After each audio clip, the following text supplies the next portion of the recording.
generally like to wake up by 5 a.m. because then I can get in my morning routine before Reeves wakes up. But that only happens if I get to sleep by 9 p.m., which I don't always do. So I'm starting my day off a little late today at 6 a.m., but that's still early enough for me to go down to the basement and get a quick workout in.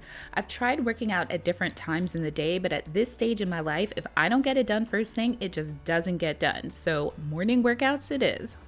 I walked on the treadmill for about 30 minutes, and that is plenty because I have been very sedentary basically all of 2020, so I'm just getting back into it. I stretched for a few minutes, so now it's around 6:45, and Reeves typically wakes up between 7:30, 8 a.m. if I'm really lucky. So I'm gonna head upstairs, take a quick shower, and hopefully be able to squeeze in 30 to 45 minutes of work before he gets up for his day. It takes me 15 minutes to get ready on a typical day because I usually don't wear makeup unless I'm shooting a video or have an important external meeting. Makeup adds about 20 minutes. It's 7:30 a.m. and Reeves isn't up yet, so I'm gonna head into the office and see if I can squeeze in a bit of work before he wakes up. I'm working on this big talk that I'm gonna be delivering at a summit in January, all about how to price your online course. It's a really challenging topic to distill down into 30 minutes, so I wanna give myself as much time as possible to work on this project before I need to record it. Once Reeves wakes up, I shut down my work and I'm in full-on mom mode. We head into the kitchen, have breakfast as a family before throwing on our shoes to go outside for a walk and burn off some early morning energy before we sit down to do some schoolwork. Now, right around this time while we're walking, Alexis will have already started her day. So when we get back to the house, I check in with her to see if there's anything that I need to know about. Then I print out Reeves' worksheets for the day. I'm always on the lookout for easy ways to save time and money and to make all the parts of my life run smoother without me having to do extra thinking or extra work to make it happen. And that's especially true ever since we started homeschooling Reeves when schools shut down because of the pandemic. Because now I'm not just working at home growing a business, but I'm also balancing that with teaching a toddler. That's why I love HP Instant Ink, HP's ink subscription service that sends new ink cartridges for your printer before you run low. With Joseph working from home, me running One Big Happy Life, Alexis attending college virtually this year and printing all the papers, and Reeves needing worksheets and coloring pages every day, we're printing more than ever, and we can't afford to run out of ink, which, thanks to HP Instant Ink, we never have to worry about anymore. Really, this is doing Joseph a favor because he's the one that we all chase after when the ink runs out. To enroll in HP Instant Ink, you need to have an eligible printer, one that can tell HP when you're low on ink and will order the replacement ink for you. We decided to upgrade our older HP Envy with the HP Envy Pro 6455. It really was so easy to get the printer up and running. I just plugged it in, downloaded the app on my phone, and connected it to Wi-Fi. Then I installed the ink cartridges. Next, I headed over to my computer to sign up for HP Instant Ink and connect my printer to the service. When you sign up, you choose a plan based on the number of pages you can print per month. Now, I initially chose the 50-page plan, but then I ended up printing 10 pages between Reeves' worksheets and my preview copy of the first few pages of the Wealth Planner, so I went back later and bumped that up to 100. If we don't use all of the pages in a month, up to 100 pages will roll over to the next month. The other thing that's really awesome about HP Instant Ink is that it can save you up to 50% on ink. Printing costs the same even if you're printing high quality color photos, which we tend to do. In fact, every single photo in this house was printed at home. We can always switch to a lower page plan or cancel at any time, so it's really flexible. So now that we have HP Instant Ink, when our ink gets low, our printer will tell HP to ship us new ink cartridges automatically. Shipping and handling are already included, plus HP also sends a return envelope so that we can send back the old cartridges to be recycled, which we love. Now that our pages are all printed, it's time for me and Reeves to get to work.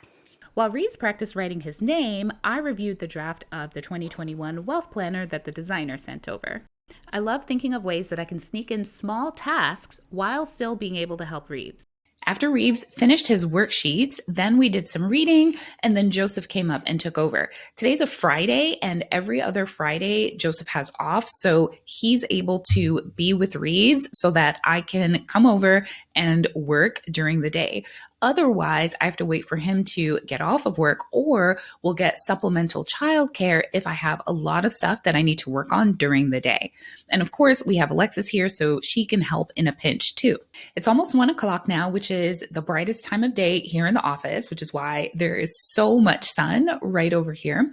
But I have 4 big things that I'm going to be working on today. So first, Alexis and I are going to be meeting about our hiring plan for 2021. We're going to be revamping how we're doing our hiring starting in 2021. And so Alexis is going to be managing that project plan along with one of our other team members, Christine. The second big thing that I have to do today is that Joseph and I are being interviewed by a major media outlet to talk about the 1-year spending plan and how people can use that to really take control of their finances in 2021. So I've got to put together the answers for the initial list of questions before we actually have our meeting with the editor who is writing the piece.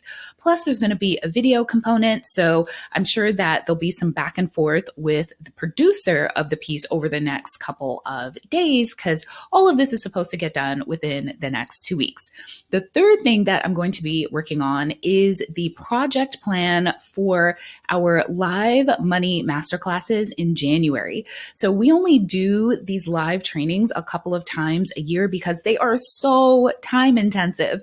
Like, it looks easy on the outside because people register, they show up, we have an amazing time, we talk about money and building wealth, but it takes a lot of back end logistical stuff for us to actually implement that stuff.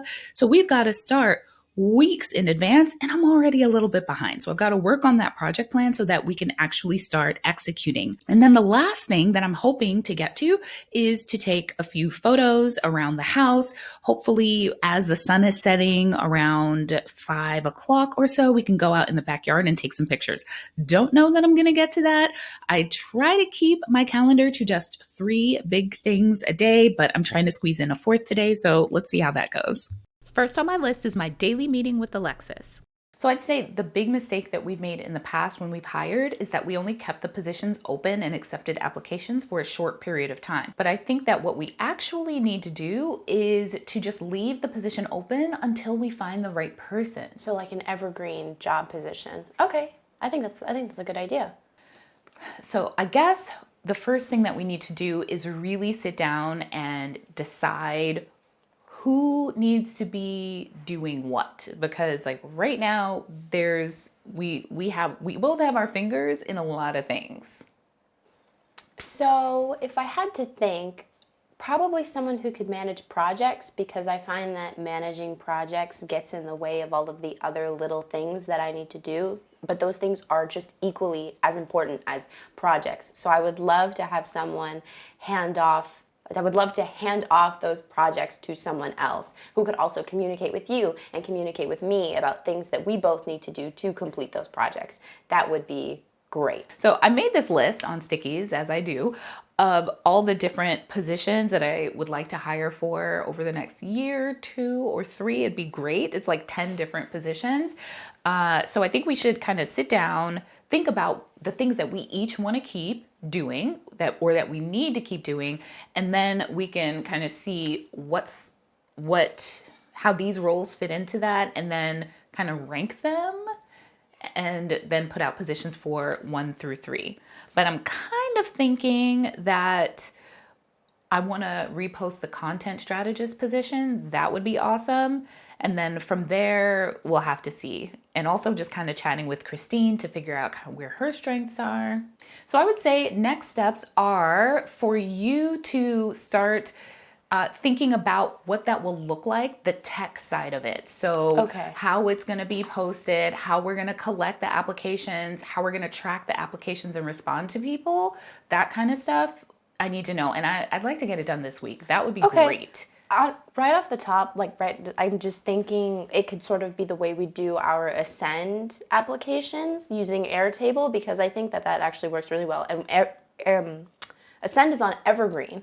And so, every so often we pop in, we check the applications, and then we send out responses. So I think that model is a great example of what we can do for hiring. After I finished my meeting with Alexis, I switched over to working on my own tasks for the day. The biggest one being working on our project plan for our live money masterclass in January. So we only do these lives a couple of times a year because they're so time consuming, right? I never really appreciated websites until I had one of my own and realized that every color, every font, the spacing between fonts and sections of a website, the button placement and the button color, all of those things, someone made a decision and then had to actually execute to make it happen. And so every time we do our events, we have to do the same thing. Now, it used to be that when we would do these kinds of events that I would just kind of wing it and I would dole out tasks piecemeal. But what would happen is there are so many pieces, so many tasks that sometimes we'd forget to do things, which would then leave us scrambling when we needed stuff. So now we work off of a project plan. And so it takes time for us to put together that project plan. And we just started using a new project management app. So I took a couple hours today to start building out that project plan inside of the project management app. I don't expect that I'm going to be the person doing this going forward, but because I have been the person doing it in the past, it made sense for me to go ahead, brain dump it into this project management app, and then that way the team can take it, hit the ground running, use it as a template going forward. So that I got done today. Also, my podcast is officially a thing, officially searchable. Look at it. It's my podcast. Wow. Oh, it's out there. It is. How many listens? Oh, I don't know. So I got really excited because I wasn't expecting it to happen so quickly. I thought it was going to be another week or two before it was in all of the directories, but it's there and it's out in the world. It's scary and exciting all at the same time. So today was a pretty busy day. There is no such thing as a typical day in my life anymore because things change so much from day to day with everything going on still with COVID. And so we just kind of play it by ear, and each day is a new day for me to look for creative ways to get more done and work within the time that I have to try to show up as best as possible, both as a mom and as a business owner. So I hope that you guys enjoyed this little behind the scenes look at a day in my life, and I'll see you in the next video. Bye.